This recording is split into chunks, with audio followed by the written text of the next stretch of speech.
I'm just tired of seeing dead body in the streets and on TV. Ladies and gentlemen, welcome to Mentally Fit and Your Own with the Dark Prophet. So today, the title of our conversation is the Palestine and Israeli war, or the war between Palestine and Israel. Okay, I think that one sounds better. The war between Palestine and Israel. And and what I want to do with this segment is I want us to examine, the the mental health issues that come out from wars. What are the psychological implications? What is the effect of war on the people? On the civilians who are targeted, or on the military who are the ones going in to fight the wars. What is the effect of these wars on them?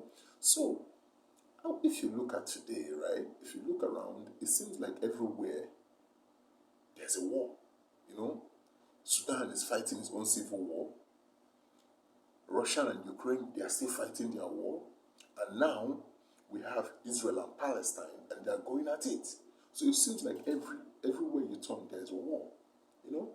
And this kind of creates an avenue where we can talk about these things and know what are the effects of wars on people. Because if you look closely, people that experience wars, about 20% of them either develop traumatic experiences or they can't function in a normal society because of what they saw during the war. So that's why we want us to examine this issue of the psychological implication of these wars. How does it affect people?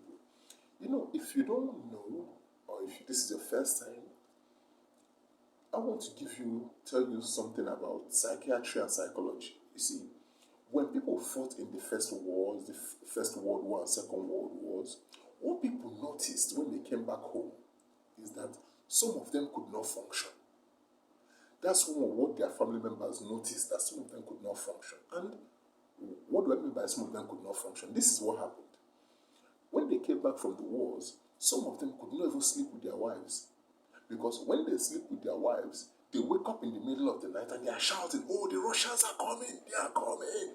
And if you're a woman, you'll be worried, like, why is my husband shouting, "The Russians are coming," when we're in bed?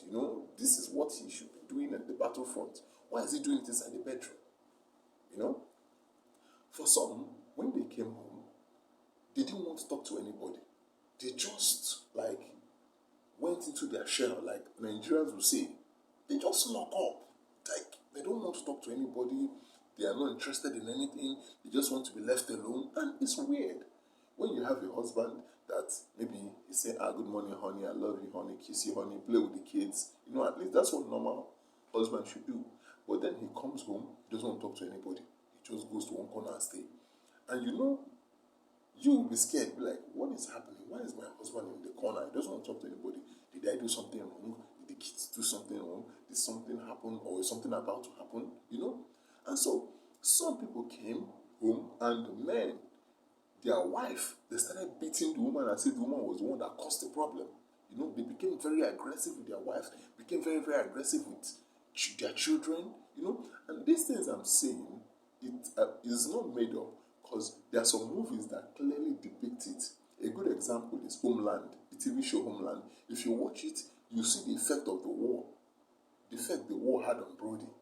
If you look at American Sniper, you will see the effect the war had on the main guy. I can't remember his name, but the main guy in American Sniper, you can see the effect the war had on him. His wife couldn't just get him to do anything and stuff like that. She became scared. So if you watch some of these movies, you can see and again, some people, when they came back home, their wives have gone with another man and stuff like that.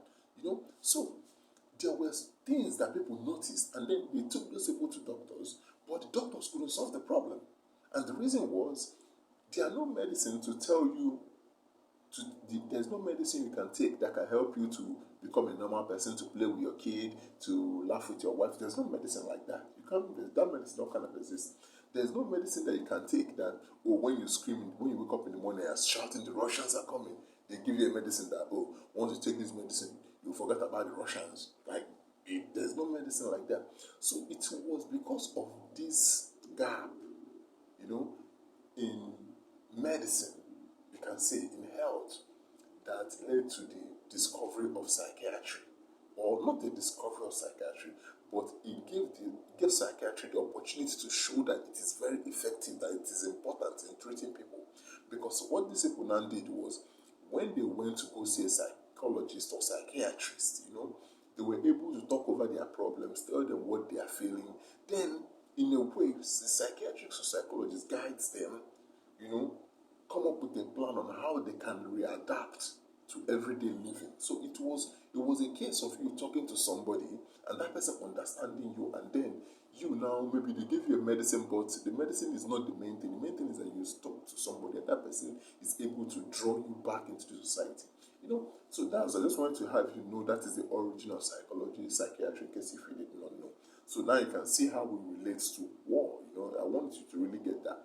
So now, but the problem we're having today is that, like I said, we all hear war, war, war, war, war. How many of us have actually experienced war? Like, I mean, how many of us have actually witnessed war or have fought in wars? None. Maybe not none, but a lot of people have not fought in wars. We hear it all the time, but we've not fought in it. And if you ask us, what is war? Oh, war is where people are fighting and they're killing each other, and but that's it, right? So it is difficult for you to be able to explain to somebody what war feels like or what war is. It's difficult. It's like trying to explain to someone who has never been in love what it feels like to be in love. When you're saying, "Oh, I feel this way," and she was here, and I was acting this way, and anytime I think about her, I don't want to hear this man talk about this love again, because they don't know what it feels like. So, and what you have to understand is that when it comes to wars, right, there are many things happen in wars.